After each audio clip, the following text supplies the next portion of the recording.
Muy bien, Cami, esto es Y Despertando a los Pelados.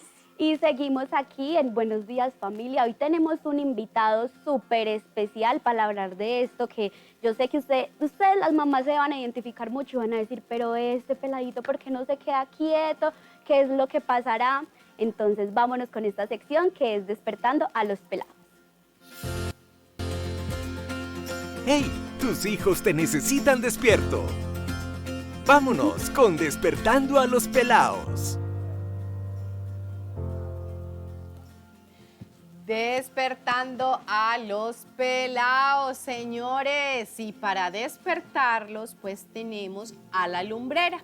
Está con nosotros nuestro queridísimo psicólogo Fabián Camilo Salinas Obando, psicólogo de la Clínica para la Familia, director académico, especialista y máster en psicología clínica, no es farmacodependencia, adicciones. Adicciones es la que lo incluye a todos los demás. Y también, pues, especialista en docencia universitaria. Y hoy precisamente está con nosotros para iluminarnos acerca de este tema que personalmente, Fabi, yo estoy aquí, pero expectante de todo lo que tienes para decirnos, porque sin lugar a dudas, tener un hijo que entra dentro de este espectro de la neurodiversidad se convierte en un reto bastante interesante para todos nosotros. Fabi, ¿cómo estás? Y bienvenido a Buenos Días Familia. Bien, muchas gracias, Eli. Hola, Cami. Muy contento, como de costumbre, de estar aquí compartiendo con ustedes y más para hablar de temas tan interesantes. Así es. Bueno, Fabi, arranquemos entonces por el inicio. Hablemos un poquito de qué es esto de déficit de atención con hiperactividad, qué es esto de TDAH. Mientras te revisamos aquí el micrófono, sí, él está prendidito, acérqueselo bien a la boquita y miramos. Cuéntanos entonces, ¿qué es TDAH? ¿Qué es TDAH? ¿A qué hacemos referencia cuando hablamos de trastorno por déficit de atención con o sin hiperactividad? ¿Y cómo podemos asumirlo de la mejor manera sin morir en el intento?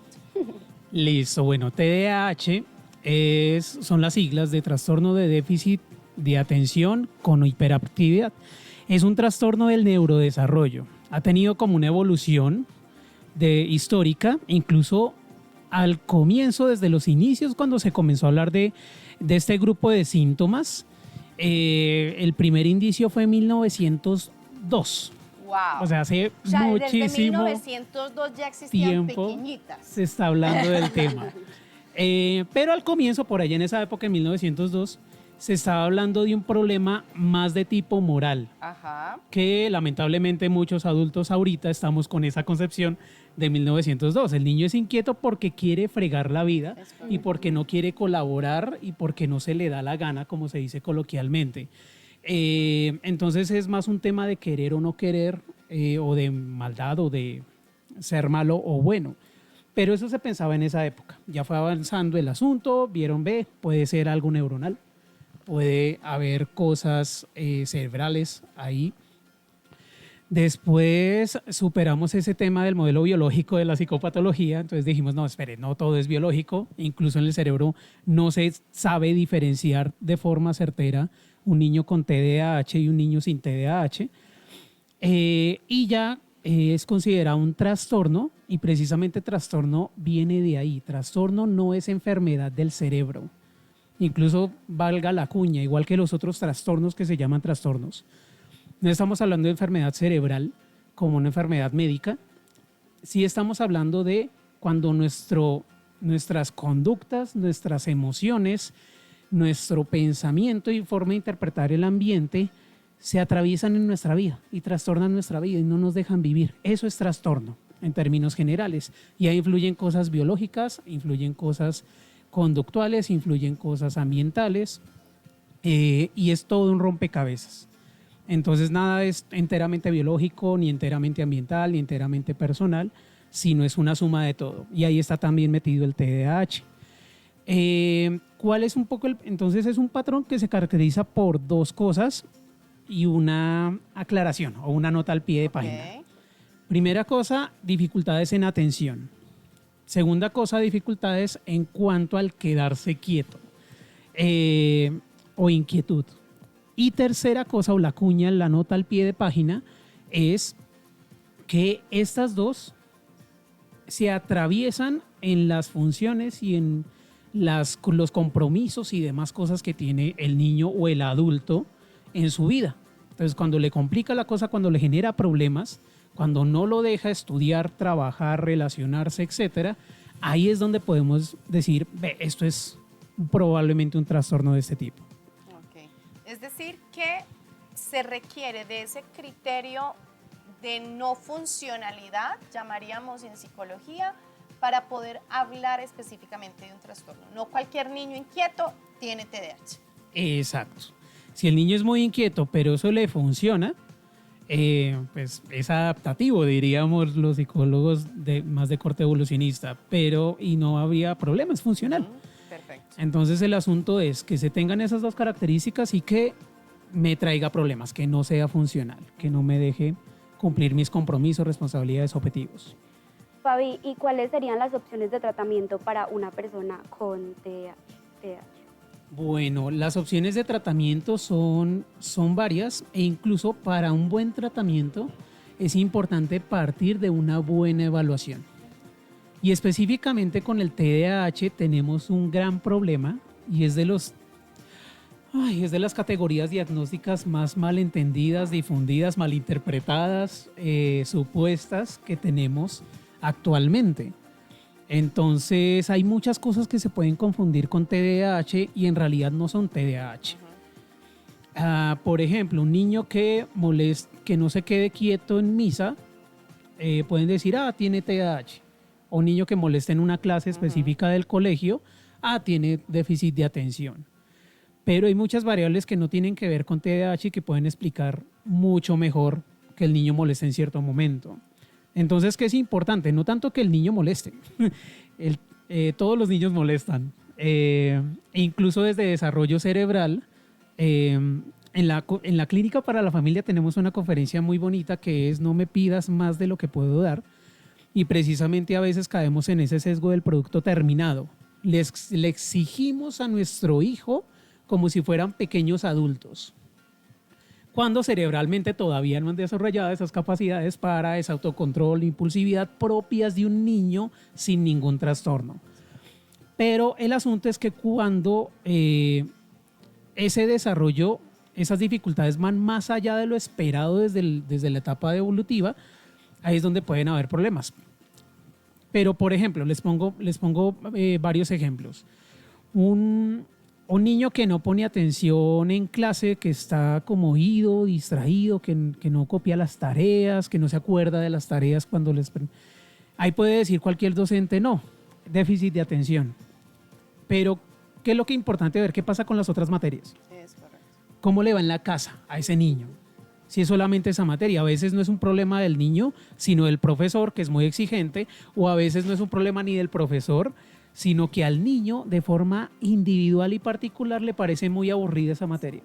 Y cualquier ser humano de cualquier edad, al estar ante una clase aburrida, pues se va a distraer, va a pensar en otra cosa, va a coger el celular, etc.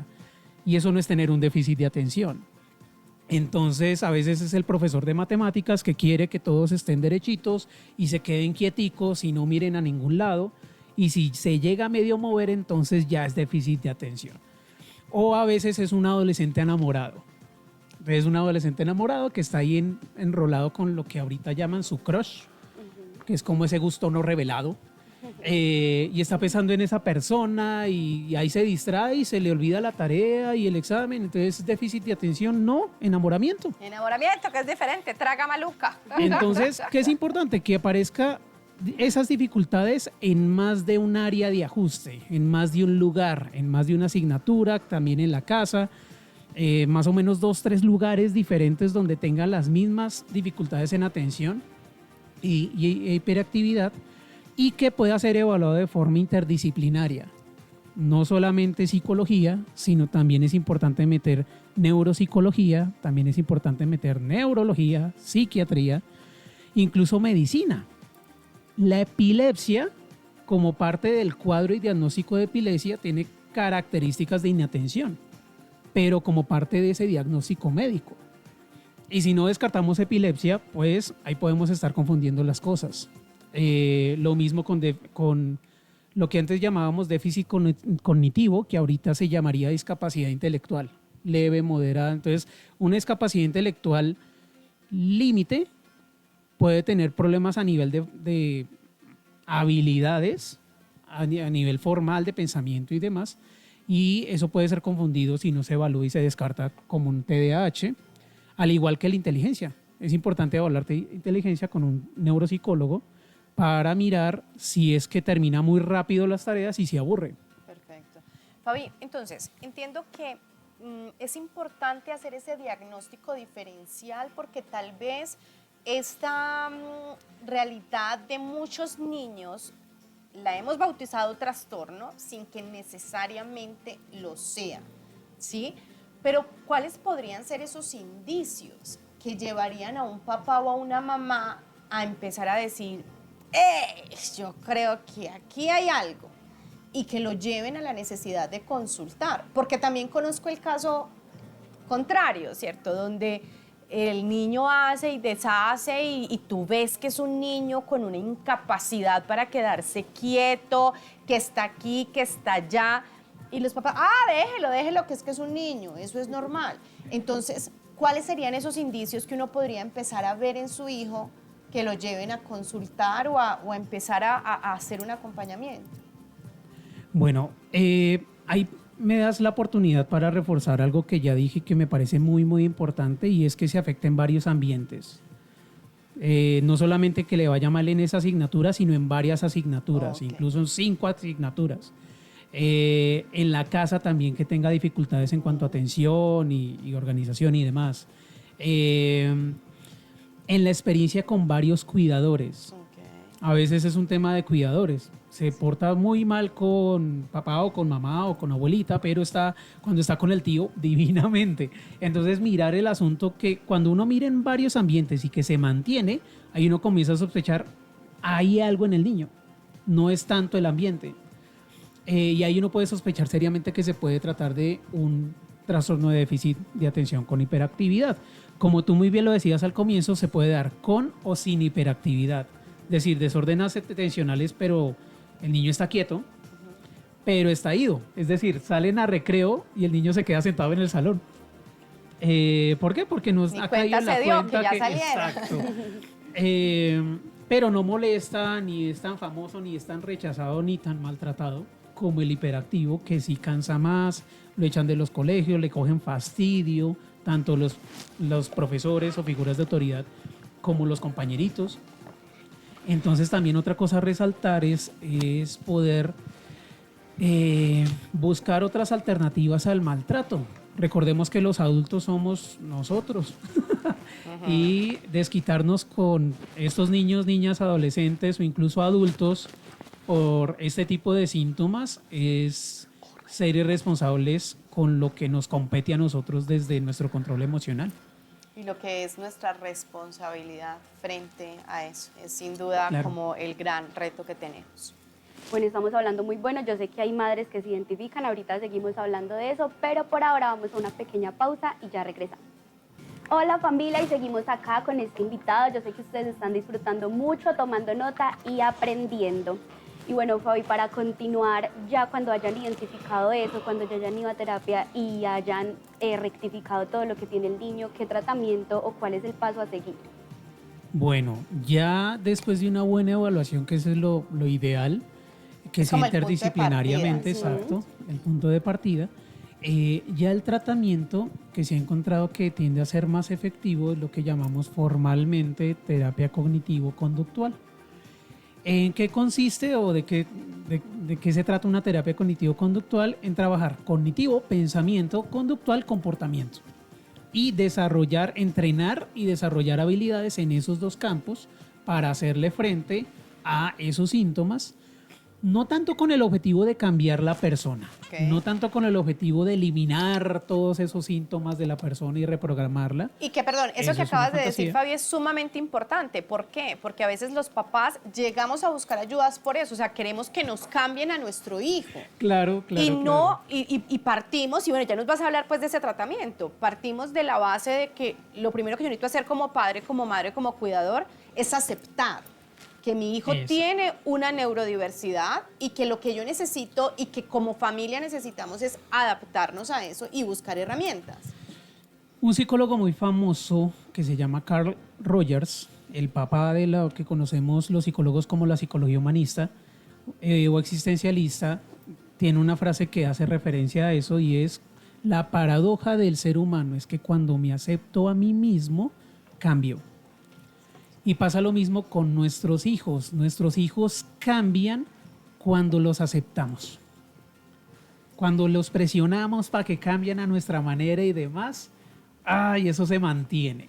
E incluso generamos maltrato, problemas y cosas, dolores de cabeza emocionales que no necesitamos.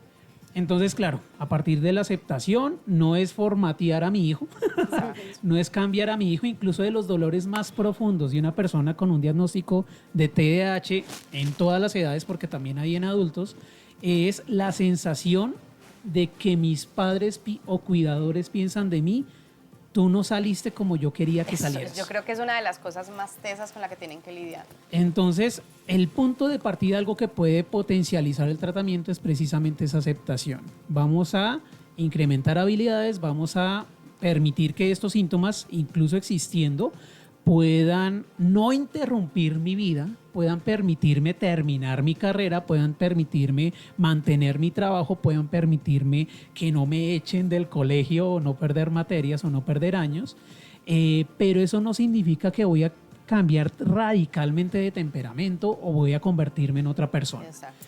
Y así como lo mismo que pasa con músculos físicos, pasa con los músculos psicológicos, digo yo, con las habilidades psicoemocionales. Entonces, ¿cómo se entrena atención, concentración y demás? Con ejercicios que me permitan precisamente comenzar a sacar músculo en esa parte. Frustrarme, aprender a tolerar la frustración. Aprender a gradualmente incrementar mis habilidades de atención dividida. No solamente hay una atención, ese es también otro cuento, sino los diferentes tipos de atención, poder entrenarlos y que eso me permita no ser un maniquí, no ser un robot programable, sino poder lidiar y conseguir mis objetivos con dificultades y descaches incluidos. Y yo pienso que la conciencia, y este es el acompañamiento también que le podemos empezar a hacer a nuestros hijos desde que son pequeños, tiene que ver mucho con esto. Deja de centrarte en lo que tal vez no puedes hacer o no se te facilita tanto y focalízate en lo que sí. Te quiero compartir en este momento, Fabi, que desde nuestras redes sociales nos han empezado a hacer comentarios bastante acertados y a compartirnos sus experiencias frente a esto. Un saludito muy especial para todos los que están allí en Facebook y en YouTube y les invitamos a compartir la transmisión. Dice Yvonne Grace Chamba: me encantó el mensaje de los hijos. Mi hijo Mateo está diagnosticado con TDAH y depresión. Tiene 21 años y se ha vuelto en una dura situación en mi familia. Hasta hoy no ve una luz y no decide qué estudiar en la universidad. Estamos hablando ya de un muchacho de 21 años y que a lo mejor, no sé si es el caso de la familia de Ivonne, pero conozco otras familias que el chico dice: yo no quiero ir a la universidad. Y se le facilita más otra cosa, los negocios, se le facilita más el comercio. Ahora, hoy en día, que están en auge las redes sociales, puede que el pelado decida: no, lo que yo quiero ser es un influencer, ¿cierto? ¿Cómo un papá o una mamá puede manejar esta situación? Hay algo que me parece muy, muy importante. Incluso, Ivonne, gracias por esa pregunta, porque me das la oportunidad de hablar del tema. Excelente pregunta. Y es precisamente frente a algo que yo llamo el objetivo detrás del objetivo. ¿De qué se trata eso del objetivo detrás del objetivo? Unos padres pueden estar muy interesados en que su hijo entre a la universidad o tenga ciertas calificaciones en la universidad o tenga ciertos éxitos a nivel laboral, o que no sea criticado. Es que, no es que hay tanto por hablar ahí. Si nos preguntamos qué hay detrás de ese interés, y bueno, ¿por qué quieres eso? ¿Por qué quieres que tu hijo sea exitoso? ¿Por qué quieres que tu hijo se gradúe o haga una especialización, una maestría, etcétera? Si vemos la motivación detrás de, y vemos detrás lo que normalmente vamos a encontrar en una pareja de padres interesados en sus hijos o intensos con sus hijos de que estudia o no estudia, etcétera, es el interés genuino de que sus hijos sean felices. Correcto. Y cuando vamos al objetivo detrás del objetivo, de que yo quiero y mi interés es la felicidad de mis hijos y por eso es que lo presiono tanto para que sea exitoso, por eso es que lo presiono tanto para que haga, para que no haga, para que no salga del trabajo, etcétera, pues podemos cuestionarnos qué tanto lo que le estoy pidiendo o criticando a mi hijo lo acerca a ser feliz. Porque muchas veces tenemos seres humanos exitosos e infelices por darle gusto a los papás. Por buscar esa complacencia. Entonces, lo primero es partir de los intereses y del proyecto de vida personal de ese hijo de 21 años. Puede ser, por ejemplo, lo que dice Celi, de que, yo no veo dentro de mi proyecto de vida personal el meterme en una universidad. Yo lo veo más por otro lado. Y válido. Pero también este niño de 21 años, este muchacho adulto, Seguro para adulto Ivonne joven sigue de siendo 21 su años, niño de 21 años. puede decir, a mí me gustaría entrar a la universidad, a mí me gustaría estudiar esta carrera, pero es que duro máximo 2 semestres, porque no me da. Tiene una Entonces, indefensión ahí. ahí que necesito, pues meterme con un equipo de profesionales, entrenar estos músculos psicológicos y no cambiarme esencia, pero sí poder lidiar y acercarme a esos sueños que tengo. Y de eso se trata, exactamente. Cuando vemos el objetivo detrás del objetivo, terminamos o prevenimos esa tendencia que tenemos los padres o lo que estamos arriesgados los padres de hacer daño sin querer. Eso es lo más importante. Sobre todas las cosas que puede conseguir o no mi hijo, sobre todas las críticas o errores que puede cometer mi hijo, lo más importante es cuidar su corazón, si lo metemos de forma metafórica. Si yo hago eso, voy a potencializar su adherencia al tratamiento en un tratamiento psicológico, voy a potencializar sus habilidades frente a el sacar adelante una carrera, un proyecto, una empresa, lo que sea. Qué bonito. Qué bonito. Bueno, siguiendo con los comentarios de las personas, por acá Luisa Cano nos dice, qué buen tema, espero también un video sobre TEA. Trastorno del espectro autista. Ok, nivel 1. Y además la familia y el colegio de estos niños, la inclusión, el bullying, acompañamiento de la salud y todo lo que llega con ese diagnóstico. Nos quedan pocos minutos, Fabi, hablemos acerca de eso. El bullying. Y no solamente el bullying en el colegio, el bullying en la casa. Porque entonces empezamos sin darnos cuenta como papás a decirles, culicagadito, es que no te soporto, muchachito, no te puedes quedar quieto. Y no nos damos cuenta del impacto que eso puede tener. La famosa frase o refrán de cría fama y échate a dormir. Entonces ya con la fama del molesto, la fama del insoportable, la fama de que no lo aceptan en ningún colegio, que tiene que entrar a estudiar con tutela o cosas por el estilo, el peligro precisamente es ese daño emocional. Hay algo que quiero recomendarles a todos y a los televidentes y a todos los que vean esta grabación y es, busquen porfa, googleen derechos del TDAH. Son como 10, 11 derechos que hablan precisamente de ese no tratar de formatear la persona a mi acomodo, sino poder acompañar a esa persona para que sea lo más feliz posible. Qué bonito, qué bonito. Entonces, derechos del TDAH. Perfecto. Es muy, muy, muy, muy bonito. Perfecto. Lo que nos encontré. En un minuto, Fabi, entonces, ¿cómo acompañarlo? Y nos dicen por aquí, listo, me doy cuenta del diagnóstico, ¿a dónde voy? ¿Qué hago? Así, Coquito, en un minuto, paso a paso para acompañar a tu hijo con TDAH. Bueno, buscar tanto de evaluación, como hablamos de la importancia de una evaluación interdisciplinaria, también es importante un tratamiento interdisciplinario. Entonces, donde puede encontrar profesionales de confianza que respondan a esas habilidades o a ese entrenamiento o a ese tratamiento de esos síntomas, pues ahí es. Hay diferentes instituciones, incluso especializadas en TEA, trastorno del espectro autista, en TDAH, que nos pueden ayudar aquí en la región y bueno, en cada ciudad hay instituciones especializadas, que es importante que estén habilitadas y que puedan tener protocolos establecidos para ello. hay muchas instituciones que no están habilitadas, que no tienen protocolos y ahí los resultados no son tan confiables. Y sobre todo, algo que llamamos y que hablamos mucho en la clínica para la familia, el amor incondicional. Y volvemos al tema de la aceptación. Eso potencializa o retrasa o impide cualquier avance a nivel terapéutico.